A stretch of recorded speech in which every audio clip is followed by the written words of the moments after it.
Ava Whitmore stood in front of a narrow mirror inside the service hallway of the Grand Savannah Hotel. The light above her flickered slightly, casting a pale glow across the black vest and white buttoned shirt she now wore. The name tag on her chest read, Ava, not her real name, just a cover to blend into the background. 3 months earlier, she had still been living a completely different life. She was not a server carrying silver trays. She was a senior brand strategist with a corner office and a reputation for reading people better than spreadsheets. She was also the wife of Ryan Caldwell, the chief financial officer of one of the most respected investment firms in the city. But tonight, she was here not to smile or serve drinks. She was here to find the truth. Ryan had been changing in small ways at first. Later nights at the office, phone calls taken in closed rooms, a new cologne that Ava never bought, gym visits that started out of nowhere, haircuts that looked more like preparation than maintenance. At first, she told herself it was stress. High-level finance did that to people. But deep inside, she knew something was wrong. 2 weeks earlier, she had found the invitation in the pocket of his jacket. The Golden Savannah Charity Gala. Invitation only. No spouses listed. When she asked Ryan about it, he smiled and said it was just business. Boring people, boring conversations, nothing she would enjoy. But Ava knew better. Men do not transform themselves for boring events. So she called an old friend who worked in elite event staffing. One favor, one uniform, one night. Now she was here, waiting behind the velvet curtain as music drifted through the ballroom. Powerful people laughing, deals being made, lives changing over glasses of champagne. Ava took a slow breath and lifted her tray. Some women wait for betrayal to be explained. Ava came to watch it happen. The ballroom doors opened with a soft sweep, and the sound of voices rose like a tide. Ava moved slowly along the edge of the room with her tray held steady, eyes scanning every face that entered. Then she saw him. Ryan Caldwell walked in wearing a dark, tailored tuxedo that fit him like it had been cut just for this night. His posture was confident. His smile was relaxed. It was the smile he used when he felt admired. But he was not alone. A young woman walked beside him with her hand resting lightly on his arm, as if it belonged there. She was tall and graceful, with long chestnut hair styled into soft waves that brushed her bare shoulders. Her dress was a deep emerald green, and it moved like silk when she walked. Ryan leaned close to her as they stepped inside. He whispered something. She laughed quietly and tilted her head toward him. Ava felt the air leave her lungs. The woman was Lily Carter. Ava recognized her from company events. A junior accountant, quiet, pretty, invisible in meetings. Now she was anything but invisible. Ava watched them drift through the crowd. They did not hold hands. They did not kiss.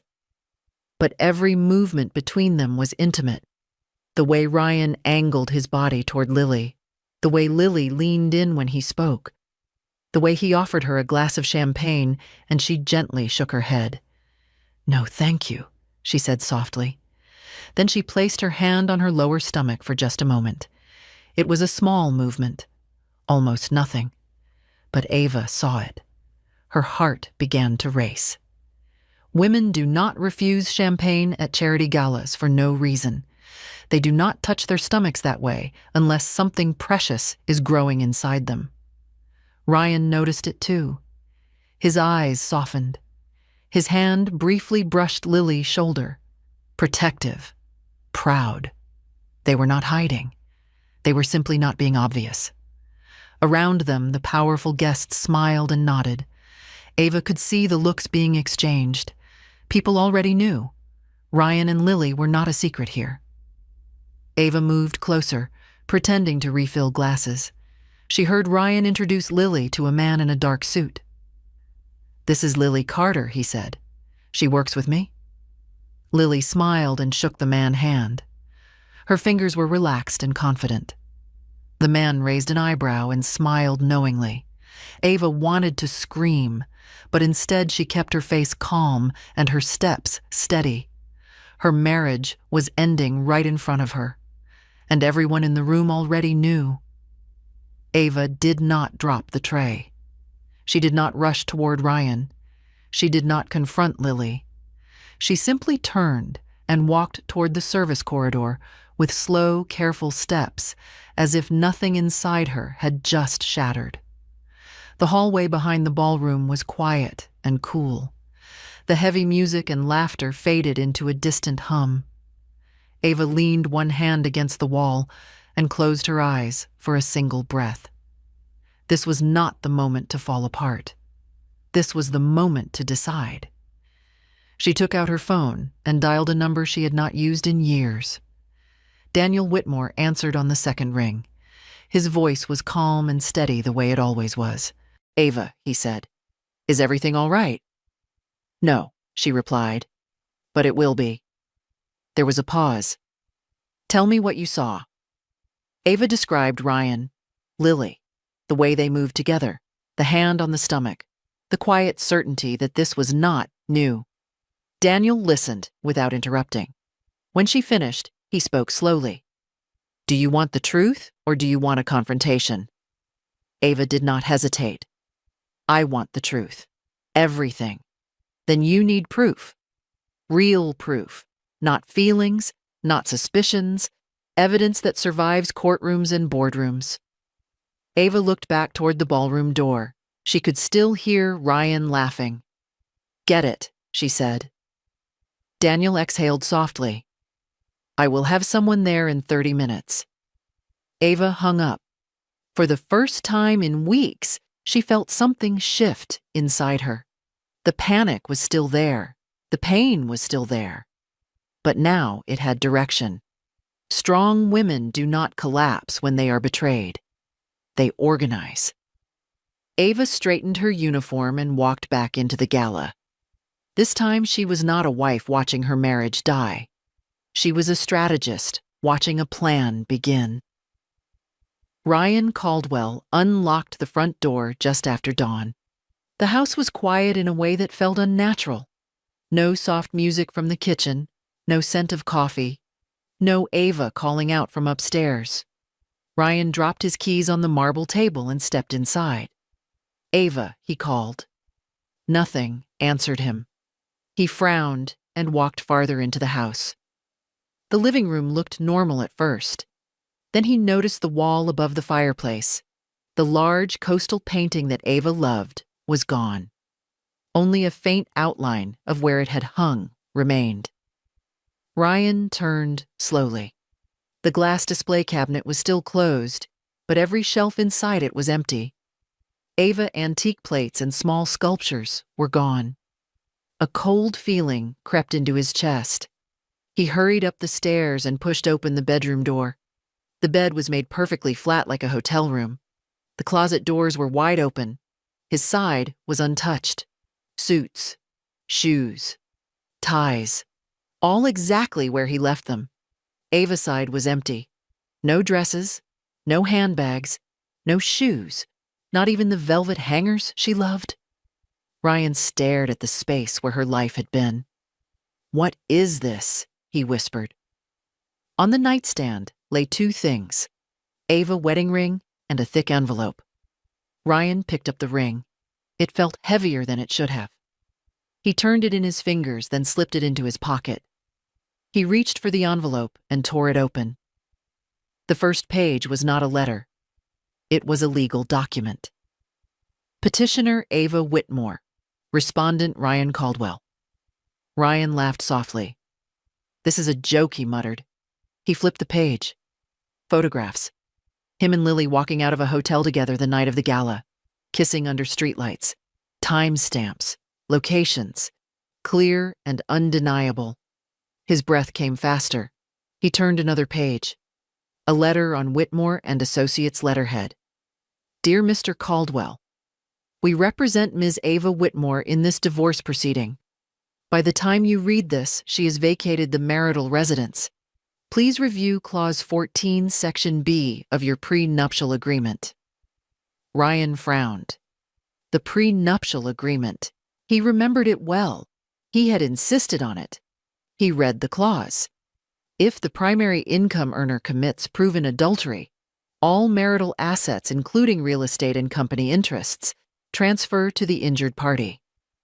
Ryan stopped breathing. For the first time in his life, the room felt smaller, and it was only just beginning. Ryan's phone vibrated in his hand. Daniel Whitmore's name appeared on the screen. Ryan answered immediately. "Daniel, what is going on?" he demanded. "This is insane. Ava has lost her mind." Daniel's voice was calm and distant. "You should check your email, Ryan." There was a pause as Ryan opened his laptop with shaking hands. A board notice filled the screen. Emergency meeting. Shareholder vote. Executive suspension. "What is this?" he whispered. Daniel spoke slowly. Ava attended the meeting this morning. Her attorneys were present. Ryan felt the ground shift beneath him. Why would she be there? She has nothing to do with the board. Daniel let out a small breath. "You really never bothered to learn about her family, did you?" Ryan's heart pounded. "What are you talking about?" Daniel continued. "Whitmore Group funded the first angel investment that kept your firm alive 10 years ago.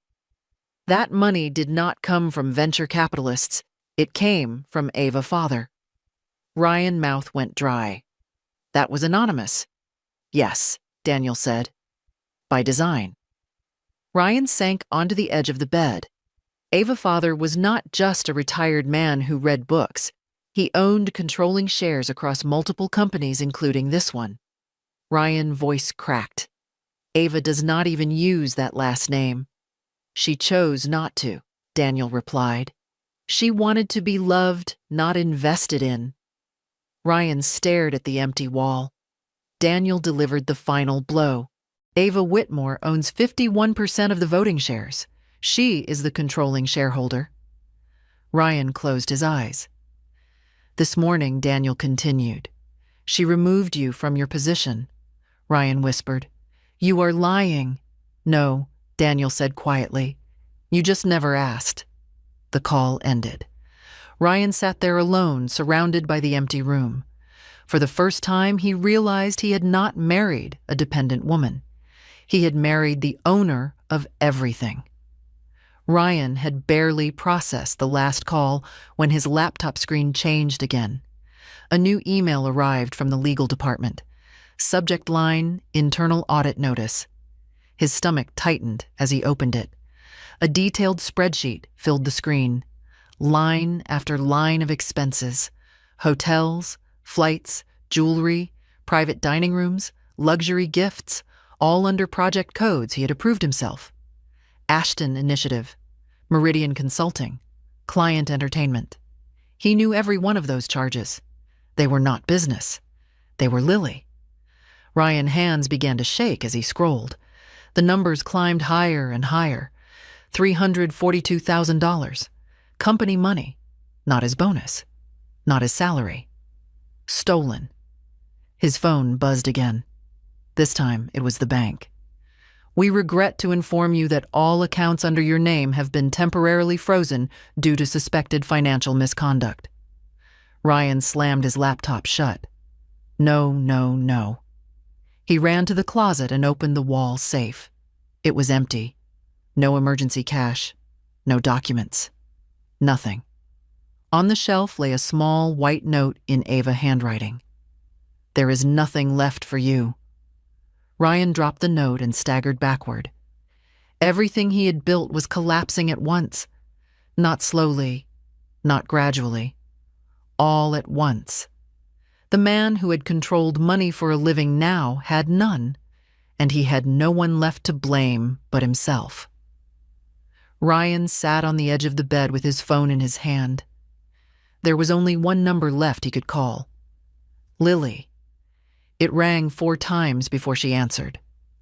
"Ryan, what is going on?" she asked.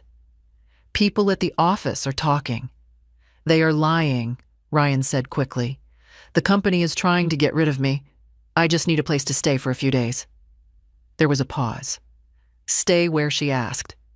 "With you?" he replied. "Just for a little while." Silence filled the line. "Ryan, I saw the HR notice," Lily said.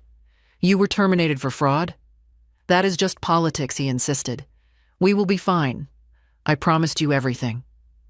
Lily laughed softly, but there was no warmth in it. "You promised me a lifestyle," she said. "Not a criminal record." Ryan's voice broke. "Lily, please. I love you." "You loved being powerful," she replied. "I loved what you could give me. I am not going to ruin my future for you. Do not come here. If you do, I will call the police." The line went dead. Ryan stared at the phone. Even the woman he destroyed his marriage for had already moved on. Ryan did not sleep that night. By morning, he was sitting at a small desk in a cheap motel, staring at an old laptop. Anger had replaced panic. If they were going to destroy him, he would destroy them too. He typed furiously. Names, accounts, offshore structures, every system he had designed to hide money for the firm. He sent the email to federal authorities and to the business press. There. Now they would all fall. But what Ryan did not understand was that Ava had already moved first. The company had voluntarily disclosed everything earlier that day. Every account, every structure, every irregularity, framed as mistakes caused by one executive. Him. By sending that email, Ryan was not exposing a crime. He was confessing to it. The knock came in the afternoon. 2 agents stood outside the motel room. Ryan Caldwell, one of them, said, "You are under arrest for wire fraud and financial misappropriation." They placed him in handcuffs. Ryan tried to speak. "I am a whistleblower," he said. "I sent the emails." The agent nodded. "We know. That is how we confirmed it was you." Ryan said nothing more. His entire life fit into one plastic evidence bag. 5 years passed. Ryan Caldwell was no longer a powerful man. He was inmate number 741823. His hair had turned gray. His hands were rough from cleaning floors inside the prison. No one came to visit except his mother, who sent short, careful letters that he rarely answered. The man who once approved million-dollar deals now waited in line for a plastic tray of food. Ava Whitmore lived in a different world. She stood on conference stages in tailored black dresses, speaking about ethical leadership and sustainable finance. Under her guidance, Whitmore Group had expanded into Asia and doubled its valuation. People listened when she spoke, not because of her name, but because she was right. At home, she had built a quiet life with Daniel. They shared simple dinners and laughter. Their daughter Lily ran through the house with bare feet and bright eyes. Ava never spoke Ryan's name. Some people do not deserve to live inside your future. They belong to a past that no longer exists. People often think revenge means hurting someone. It does not. Real revenge is refusing to let someone continue to benefit from your silence. Ryan Caldwell did not lose his life because Ava destroyed him. He lost it because he built it on lies. Ava did not scream. She did not beg. She did not expose him on social media. She simply told the truth in the right rooms. That is why the consequences were permanent. If you are listening to this and you feel trapped in a relationship where respect has disappeared, remember this. You do not need to be louder. You need to be clearer. If this story spoke to you, leave a comment and tell us where you are watching from. And if you believe quiet strength always wins, remember to like, share, and subscribe to The Art of Revenge. Your story may be next.